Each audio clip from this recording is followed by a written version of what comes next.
I'm going to talk about 401k. My brother asked me to do that, so I said, okay, I'll talk about 401ks. What is a 401k? Where do they come from?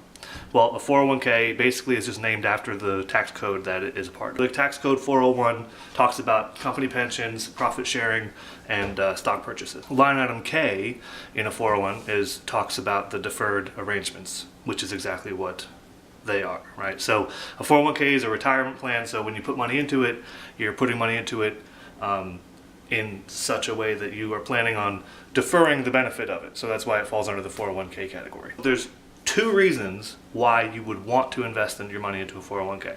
Reason number one, if you don't invest in your 401k, you are leaving cash money on the table. Let's say you make $50,000 and let's say the employer matches 5% of what you put in. You put $2,500 in, he puts $2,500 in. If you don't even factor in your money, he's putting in $50,000 of his money into your account over a 20-year career. You're basically getting a full year salary just by participating in the 401k.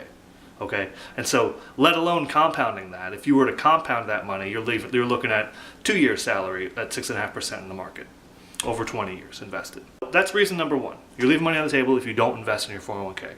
Reason number two, taxes suck.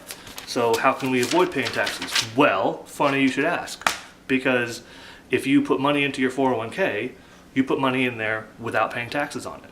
Go back to the IRS code and it talks about how you do have to pay taxes, but it's in a deferred arrangement, hence 401k line item. What will your taxes be later? It's a good question. We don't really know because retiring is 20, 30 years away. We don't really know what our income level is going to be.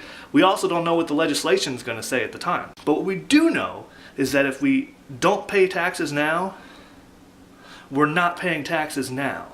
And that's a good thing.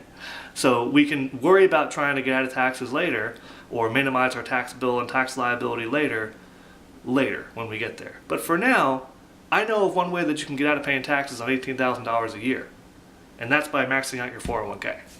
So, two reasons: cash on the table, save on taxes. I'm not talking about the market now because it's whatever it is.